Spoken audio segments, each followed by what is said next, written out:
कहानी की शुरुआत में हम मैडेलिन नाम की एक चमकती धमकती औरत को स्टेज पर ठुमके लगाते हुए देखते हैं, लेकिन वहाँ पर मौजूद इस आदमी के अलावा किसी को भी उसकी लचक पसंद नहीं आता। ये आदमी दरअसल मैडेलिन की एक दोस्त हेलेन का मंगेतर डॉक्टर अर्नेस्ट है, जो कि पेशे से एक प्लास्टिक सर्जन है और बहुत फेमस भी है। खैर, वही मैडेलिन प्रोग्राम के बाद शीशे के सामने बैठकर अपने चेहरे की झुर्रियों को देख रही थी। दरअसल वो दिन के दिन बुढ़ी होती जा रही है, इसीलिए उसकी चेहरे की चमक धमक भी कम होता जा रहा था, लेकिन वो अपने आप को जिंदगी भर जवान रखना चाहती है। इसीलिए अगले ही दिन वो एक फूल का गुलदस्ता लेकर मुंह उठाकर सीधा पहुंचती है डॉक्टर अर्नेस्ट के दफ्तर में। यहाँ पर उन दोनों के बीच 2-4 मिनटों तक जुगलबंदी होती है। वहीं हेलेन को जब पता चलता है कि मैडेलिन उसके मंगेतर यानी डॉक्टर के पास अपना इलाज करवाने गई थी, तब डिप्रेशन में वो चली जाती है। वो अर्नेस्ट से कहती है, देखो बेबी, तुम उसके सड़े हुए मुंह का प्लास्टिक सर्जरी कर सकते हो, लेकिन उसके साथ ज्यादा करीब मत आना, क्योंकि वो डायन की बच्ची तुम्हें मुझसे छीनना चाहती है। अर्नेस्ट यहाँ पर हेलेन से वादा करता है कि वो उसके अलावा किसी का नहीं होगा, लेकिन अगले ही क्षण हम देखते हैं कि अर्नेस्ट मैडेलिन से शादी कर रहा है और उसने हेलेन के साथ सारे रिश्ते नाते भी तोड़ लिया है। अब इस दुखदायक घटना को देखकर हेलेन की तो पैरों तले से जमीन ही खिसक जाती है। इसके बाद ऐसे ही 7 साल का वक्त गुजर जाता है। हम हेलेन के पिछवाड़े को देखते हैं, जो भी 32-34 की जीह पर खा खा कर 52 गज का हो चुका है। वो डॉक्टर के जाने के दुख में इतना ज्यादा डिप्रेशन में जा चुकी है कि वो अपने मेंटली हेल्थ और फिजिकली हेल्थ दोनों पर ही ध्यान नहीं देती, और अभी उसका एक ही बदला है और वो है मैडेलिन से बदला लेना। खैर, अब कहानी फिर से हमें और 7 साल आगे लेकर जाती है। हम मैडेलिन को देखते हैं, जो अभी बहुत ही ज्यादा बूढ़ी हो चुकी है, पर वो अभी भी अपने चेहरे की चमक धमक को बरकरार रखने के लिए अपने मुंह पर बहुत कुछ लगाती फिरती है। इसी दौरान हेलेन की तरफ से उसे एक इन्विटेशन कार्ड आता है, क्योंकि हेलेन अपनी जिंदगी में बहुत तरक्की कर चुकी है। पार्टी में जाने से पहले मैडेलिन अपना मेकअप करवाने के लिए सीधा एक बहुत बड़े स्पा में पहुंचती है। जो औरत यहाँ पर उसका मेकअप करने जा रही थी, मैडेलिन उसे देखकर कहती है, मुझे सिर्फ 10 मिनट के लिए खूबसूरत नहीं होना, मुझे जिंदगी भर जवान रहना है, और इसके लिए मैं तुम्हें लाखों खरबों रुपए दे सकता हूँ, लेकिन मुझे प्लीज 16 साल का बना दो। जिस पर वो औरत कहती है, देखिए मैडम, बुढ़ापे में आप सठिया गए हैं, ऐसा कोई जड़ी बूटी नहीं है जो आपको फिर से जवान बना सके। अब वो दोनों जब वहाँ पर बहसबाजी कर रहे थे, तभी हम सोफे में पड़े हुए एक बैगन को देखते हैं। वो उस औरत को बाहर जाने के लिए कहता है और फिर मैडेलिन के हाथों में एक नूरानी हकीम की पर्ची पकड़ा देता है और कहता है कि इस हकीम के पास तुम्हारी जवानी को फिर से बरकरार रखने का एक रामबाण इलाज है। मैडेलिन को उसकी बातों पर भरोसा नहीं होता, तो वो उस पर्ची को फाड़कर अपने बटुए में डालकर वहाँ से फरार हो जाती है। आगे वो और डॉक्टर अर्नेस्ट हेलेन के पार्टी में पहुँचती है, जहाँ पर हेलेन की जवान शरीर को देखकर उन दोनों की आंखें फटी की फटी रह जाती है। मैडेलिन के चेहरे पर जहाँ पर झुर्रियां पड़ चुकी है, बाल पक चुके हैं, वहीं हेलेन अभी भी जवान है। हेलेन यहाँ पर मैडेलिन से कहती है कि उसने उसे माफ कर दिया है और डॉक्टर के साथ उसकी शादी डॉक्टर की गलती थी, उसकी नहीं। इसके बाद वो डॉक्टर के पास जाकर भी डॉक्टर को भी रिझाने लगती है। दरअसल वो मैडेलिन से बदला लेना चाहती है, इसीलिए वो ये सब कुछ कर रही है। इधर उन दोनों को बात करते हुए उधर से डायन की तरह मैडेलिन भी देख रही थी और उसे हेलेन के ऊपर बहुत जलन होती है। आगे हमें पता चलता है कि डॉक्टर का करियर डूब चुका है, इसलिए डॉक्टर शराब में पूरा दिन डूबा रहता है, और वहीं मैडेलिन का भी एक जवान लड़के के साथ चक्कर भी चल रही है। लेकिन इस बार वो जवान लड़का भी मैडेलिन को देखकर कह देता है कि मैडेलिन को अपनी उम्र के किसी के साथ रोमांस करनी चाहिए, ना कि उसके साथ। ये बात मैडेलिन के दिल पर बहुत जोर से लग जाती है, तो वो रोते रोते वहाँ से निकल पड़ता है। इसी बीच आधी रास्ते में उसे मेकअप करने की बड़ी तलब उठती है, तो बीच सड़क पर वो गाड़ी को खींचकर ब्रेक मारती है और अपने झोले से सारा तामझाम निकाल कर मुंह में मेकअप थोपना शुरू कर देती है। तभी उसकी नजर उस पर्ची पर जाता है जिस पर नूरानी हकीम का अता पता लिखा हुआ था। मैडेलिन तुरंत मुंह उठाकर उस पते पर पहुंचती है और वहां पर जो देखती है वो देखकर उसकी आंखें फटी की फटी रह जाती है। मैडेलिन के पूछने पर नूरानी हकीम बताती है कि उसकी उम्र 70 साल है, लेकिन वो दिखती है 17 साल जैसी, और वही मैडेलिन 55 की होकर भी उससे बुढ़ी लग रही थी। इसीलिए वो उससे उसके जवान होने का रामबाण फॉर्मूला पूछती है, जिस पर नूरानी हकीम उसे एक ऐसा शिकंजी दिखाती है जिसको पीते ही उम्र झटके में रिवर्स हो जाएगी। लेकिन इसके बदले में नूरानी हकीम उससे $2 लाख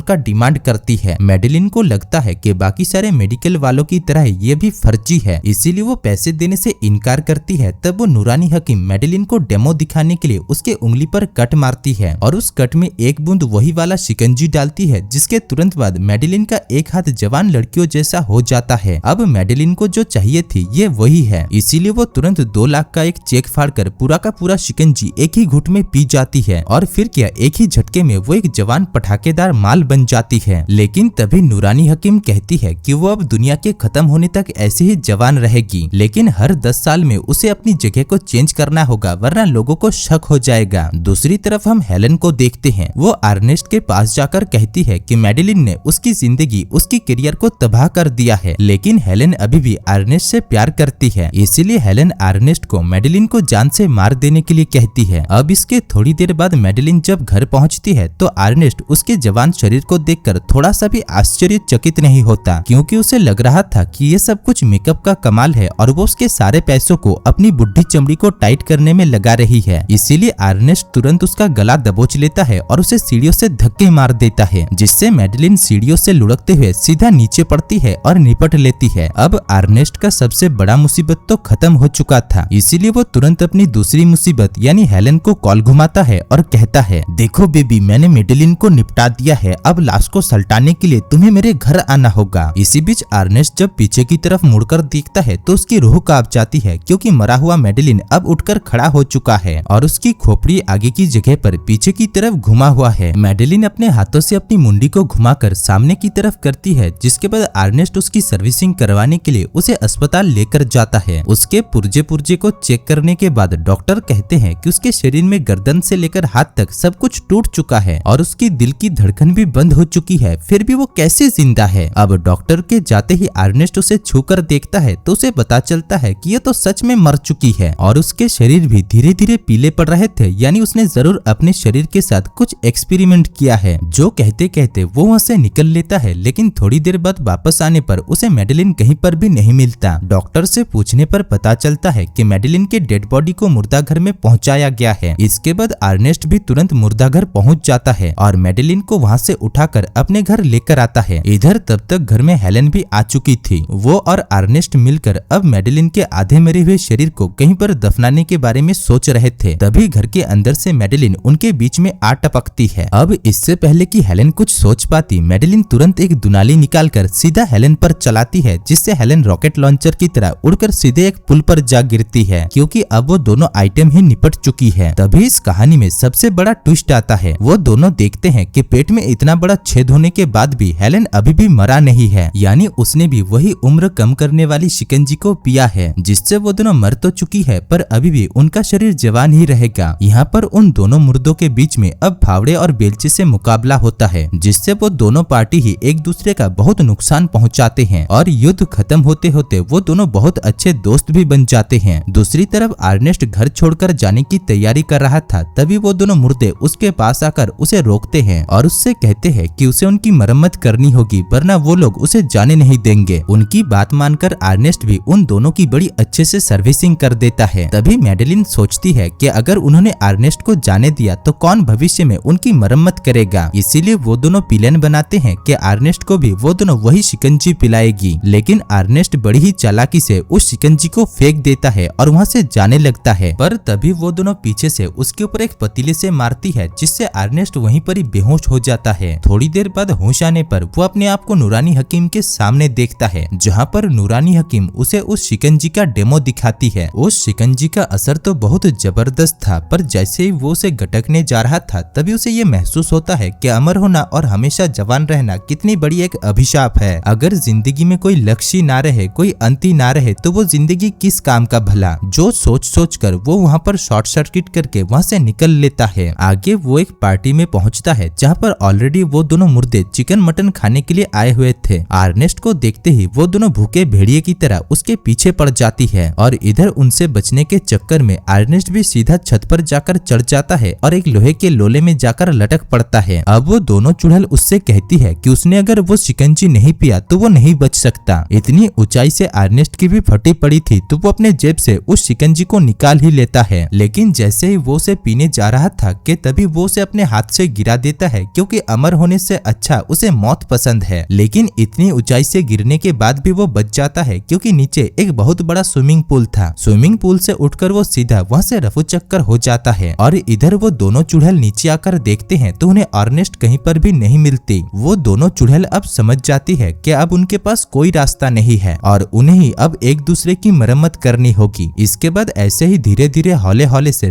37 साल गुजर जाता है और हम अर्नेस्ट के फ्यूनरल को देखते हैं। वो दोनों चुड़ैल भी मुंह में काला पर्दा लटकाकर चर्च में आई हुई थी, जहाँ पर हम उन दोनों के चेहरे को देखते हैं जिसका पुर्जा अब निकल चुका है, क्योंकि इन 37 सालों तक वो दोनों खुद ही अपने चेहरे की डेंटिंग पेंटिंग कर रहे थे। उन्हें अब पता चल चुका है कि जिंदगी भर जवान रहना और जिंदा रहना कोई वरदान नहीं बल्कि एक श्राप है। तभी वो दोनों सीढ़ियों से नीचे गिर जाते हैं, जिससे उनके सारे बॉडी पार्ट्स अलग हो जाते हैं। पर हम देखते हैं कि वो दोनों अभी भी जिंदा है और वो दोनों आपस में बात करते हैं कि उन्होंने गाड़ी कहाँ पर पार्क की है। और दोस्तों, यहीं पर ये मजेदार मूवी की कहानी भी निपट जाती है। धन्यवाद।